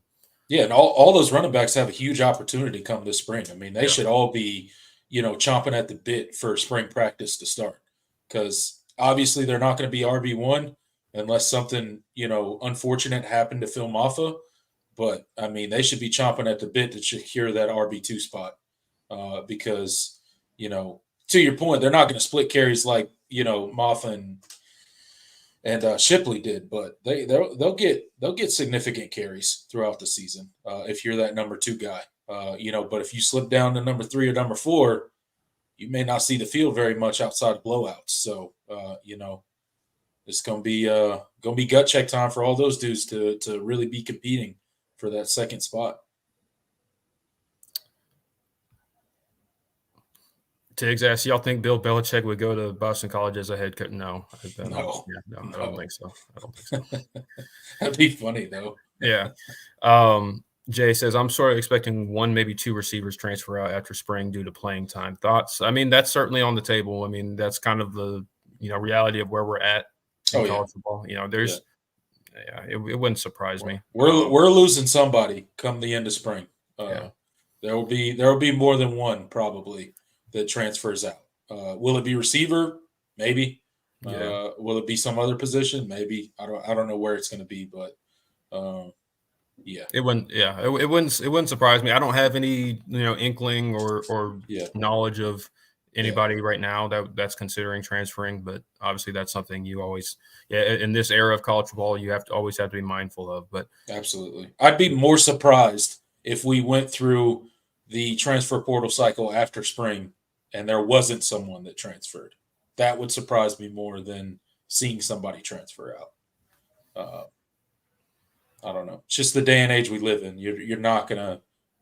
I don't think you're gonna keep everybody coming out of spring. It's kind of a way for people to gauge where they're at on a depth roster or on the depth chart, and if they don't think they're going to see the field, they may be looking for another opportunity. It's just kind of how it rolls. Zachariah gets in. He says, "Why does everyone say easy schedule like the ACC didn't just have a winning record against the SEC?" I mean, that's just the reality of. I mean, that's the ACC, man. That's been college football and the Clemson fan experience for about a decade now. So that's just the ACC. The ACC is now the floor conference left. Yeah, it was the Pac-12. Now they're gone. The ACC is now the floor. Yeah. Every other conference is weighted above the ACC. Right, wrong, indifferent, doesn't really matter. That's the national narrative. That's the narrative of your kind of fly-by-night college football fans, your casual college football fans, I guess people call them. That's That's just the narrative out there, and it's not changing. No. No. And it's gotten to the point, it's bled over into other sports. I mean, basketball. Yeah. I mean, I've never seen I think the ACC has a massive PR problem, first of all, but I've never seen a conference with as many program elite just college basketball powerhouses get disrespected like the ACC has this year. And I'm not including Clemson in that group by any means, but and they're one of the better teams and by most metrics in the conference this year, even despite the recent backslide. So the non-conference schedule for the ACC has bore out that they are certainly not a 3-bid team like a lot of people are saying. So like there's a perception issue with the ACC as far as the two big revenue sports. This is what happens when you are a poorly run conference for as long as the ACC has. Yep. I mean, they've just had leadership that have made really poor decisions for a long time, and all the institutions and all the programs within the ACC are paying the price for it. And honestly, I don't know that it's savable at this point. Like, I don't know that the ACC could do anything at this point to reverse, I guess the perception that's out there about the conference. I really don't know if there's anything that they can do. I don't think there is, but I mean, you can throw stats out on social media to get people to change their mind, but once people have a narrative in their head, it's almost it's going to take something drastic for them to change it. That's the reality.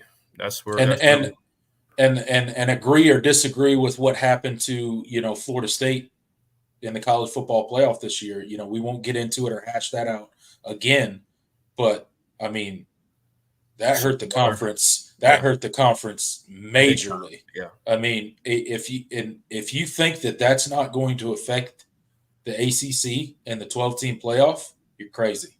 Yeah. That was a big deal. Yeah. And I know people tried to sell it as it doesn't matter. We're going to a 12-team playoff. Oh, it's going to matter. Yeah. Just wait. That's going to matter. That perception and that ability to leave a team like that out, again, regardless of whether you agreed with it or not, that negatively affected the ACC, and those effects, I think, are going to be lasting effects. Because as you do that, it just becomes easier to justify leaving more ACC teams out. And everybody knows how narratives go. You just made it very clear that the football narrative in the ACC is now bled over to the basketball side of the ACC. And that used to be the conference for college basketball. 3-bid league. What a joke. What's the ACC? And now you see, that kind of shifting. Again, just a poorly run conference for a long time. And it's, at this point, it just feels like a sinking ship for all institutions involved. Yep. Future is very bleak as far as how the conference looks today. Jay asks, not sure if y'all have rewatched much of the season, but who seems to be our best blocking wide receiver and tight end next year? I haven't seen many good ones. That's a good question. I rewatch at least once every Clemson game. I haven't done it. I haven't gone and done another deep dive since the season ended, but after every game during the week, I would go back and rewatch and kind of, more like fine tune, kind of get second opinions and kind of maybe this wasn't as bad as I thought it was going in, or after I watched it the first time, or maybe this was I thought this thing looked good and it actually wasn't. I think the wide receiver blocking, I think it was better this year in a lot of respects. I think part of it is, some of the guys you were relying on are just not going to be very good blockers. Not all of them are physically just going to consistently be able to block. But I think, especially down the stretch, especially in the second half of the year, I thought you saw some improvements. I think Adam Randall showed me a lot. That's what you would hope. He's the most physically. I think, gifted as far as that's concerned. And I thought he showed a more willingness to block. I think Troy Stellato has shown a lot of willingness to block. He's not always going to win those blocks because he's not that big, but he showed a willingness to block, and that's why he played. So I think those two, first and foremost. You also mentioned tight end. Jake transferred. The best blocking tight end transferred. Yeah, Sage Ennis is the best blocking tight end was definitely Sage Ennis, and obviously he's up there with Tony Elliott now. But I do think that Jake Brenningstool at times it was very inconsistent. I think there was a perception about Jake that he didn't block at all. That wasn't true. When I would go back and rewatch, I thought there were times where he showed effort. But I think it's about kind of the consistency and understanding where he needs to be. I think that's something that he just hasn't grasped fully. I think a couple like Josh Sapp, I think was a little bit better at that. But that's something that has to take another step forward for sure, because there were too many moments this year where plays that should have been had that easily could have been even just 6-7 yard gains that were negative plays or only 2 yards, or there were you completely whiff on a block and it allows maybe that defender isn't the one that makes the tackle, but it opens up a play for somebody else to go and make, and instead of a first down, you got negative yardage or short gain, and it puts you behind schedule or behind the chain. So that's something that has to get better. But I thought there was a market improvement this year, and I think you got to give Tyler Grisham some credit, because I think that's something that has been lacking in previous years that I thought was at least functionally a lot better this year. Yep. That was my big rant on wide receiver blocking. So interesting. It's so important, though. It is, man. Anyone that has played football at any level, if you don't block, you're not going to play. Especially in a Garrett Riley offense, man. Right. Those dudes gotta take blocking seriously on the perimeter. Otherwise, it'll never work. It'll never look like it's supposed to look. Yeah. Big Mick asks, has Mike Reed been out recruited? Yes, he has. Saw him at what high school was it? I can't remember. He says only seen Conan releases with recruits. No, Mike Reed has been out on the road. I think he was out on the road yesterday. I can't remember what high school he was at, but saw a picture of him. I'll have to go back and look. But he's been out on the road. He's been recruiting. He's not. Yeah, he's. Trust me. That's one thing you're never gonna have to worry about with Mike Reed is going out there and recruiting. He's going to do his thing out there. Jay says, honestly, anyone having an 1,000-yard season would be a surprise after these last few. Yeah, I'm hoping that streak. I mean, for the longest time, it seemed like an 1,000-yard season for at least one Clemson receiver was a given, and now we haven't had one in 3 straight years. Yeah. So, I think it's a possibility, right? Amari Rogers went over 1,000 in the COVID year, right? Yeah, okay. He did. I think it's a possibility. I'm not by any means going out there and predicting it. But I think if a Clemson wide receiver has 1,000 yards this year, then I think it's pretty safe to say this offense took some significant steps. But that would be very nice. I'm tired of seeing our leading receiver have 600 yards on the year. That's just 500 yards. Yeah, that's just not something I'm okay with. No, unless we had like 5-6 different guys have 600. Yeah. You got 6-7 dudes with 600 yards. You're like, okay, we can deal with that. They just spread the ball around. But beyond that, no. That's almost never the case. So.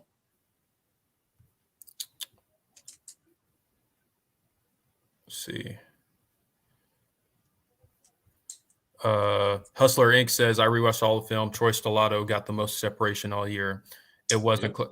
I wouldn't say it wasn't close. I think the most consistent guy that I saw on film get separate. I think Tyler Brown was the best this year, but I think Troy Stellato was very close. There were countless times Troy Stellato got open this year where he didn't see the ball. Yeah. But yeah, those two this year, as far as getting consistent separation, I think were the obvious ones. I think Adam Randall got a lot more separation than people gave him credit for at times this year, and didn't. There were so many times this year offensively where you just on the second watch, I'm like, oh my goodness, it's like sometimes it wasn't on Cade, sometimes it was a half second. If the pressure was held back a half second longer, and Cade gets a chance to set his feet and make a throw, you have big play. There were so many big play opportunities this year. Yeah, I mean that kind of goes back to what Garrett Riley said earlier in the season, right? Like it feels like too often we're playing with 10. Yeah, somebody's not doing somebody on every play is botching their assignment, and it's wreaking havoc on our offense. And that was kind of the story of Clemson's offense all season long. Yeah. It was poor execution, not consistently by the same person, but just by somebody on more plays than not. And that translated to what you saw on the field for Clemson this year, which was an offense that struggled mightily, an offense where everything looked painful, everything looked like a chore, like we've seen for the past 3 seasons in a row, where everything just looks hard for Clemson to do offensively. Yeah. Now, they showed flashes this year, so hopefully we can grow on that and get a little bit better. And we've talked about all the things that need improvement in the offseason, but the pieces are there. I think the offense is there, the coaches are there. I think we just gotta somehow put it all together and try to get this offense rolling in a little bit better direction this year. Yep, absolutely. It's got to get better.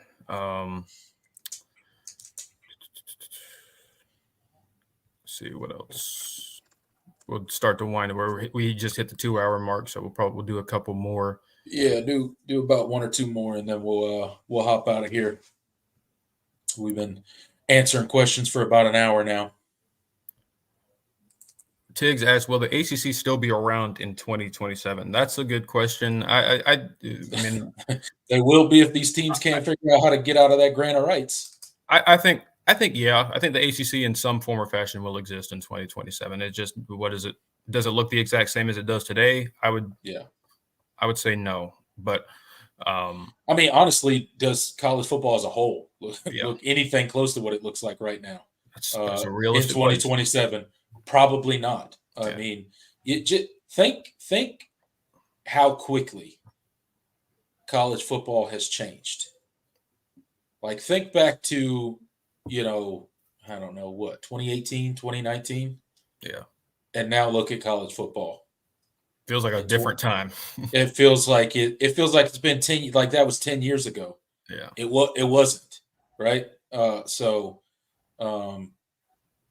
just, it changes fast. So, I mean, will the ACC be around? Yeah. I mean, to your point, I probably, yeah. But I don't think college football looks like it looks right now in 2027. Yeah. I don't think so either. And that goes into what we were saying earlier about getting closer to that end state, that stability, closer to the place where college football is eventually going to end up. And I think many, top level coaches have talked about it. Kirby, Dabo, all those guys have, Saban, all those guys have talked about how it's coming. The big changes are coming in college football. So will that be by 2027? Maybe the possibility. We could just fire the NCAA and tell them to leave us alone and get some sort of governing body to sort out this mess that's college football. Yeah. That's, I mean, there's got to be, there's got to be some. This isn't where we're heading. Is not. Yeah, there's got to be somebody in charge, and it can't be the NCAA, obviously. No, So they have shown they are not capable of handling it. Step one: find somebody to be in charge and make the tough decisions. Jack says Stellato is 6'1", maybe 6'2", but he needs to put a little more weight on. He's incredibly ripped, though. His upper body is pretty cut. I think Troy is fine where he's at. I think he's good. I don't think he – I wouldn't like him at like – because I think he's what? Is he 180-something, 190-ish? Yeah, probably 180, 190, somewhere in there. I don't remember what he's listed. I think that's where he needs to be. When I look at him, I don't see him as a guy that can put on that kind of extra weight and not lose any sort of explosiveness or speed. That's just when you watched him in high school, like his frame, he has a slight frame. I think but like you said, he's very, he's very toned. So, but I think he needs to. I think he's fine where he is. I don't think you need to put on weight just so he can, maybe block better, because I think he would lose some of that explosiveness, especially a guy that's coming off of the injuries that he's had. Like I think he needs to be where he's at. I think he's finally kind of comfortable. I think he's at a comfortable weight and size. And when you're an athlete, weight changes mean you have to kind of readjust how you do things with your body and all of that. And it makes it means you have to change kind of how you play and all of that, because your body has to readjust, when it comes to running, cutting, doing all the stuff that he's going to be asked to do. And for a guy that's had so many lower body injuries, leg and knee injuries that he's had, I think he needs to stay where he's at. Let's see. Yeah, he's listed at 6'1", 190. Okay, yeah, that sounds. I think that's good with him for him, because he's not a, we're not asking him to be a dominant outside,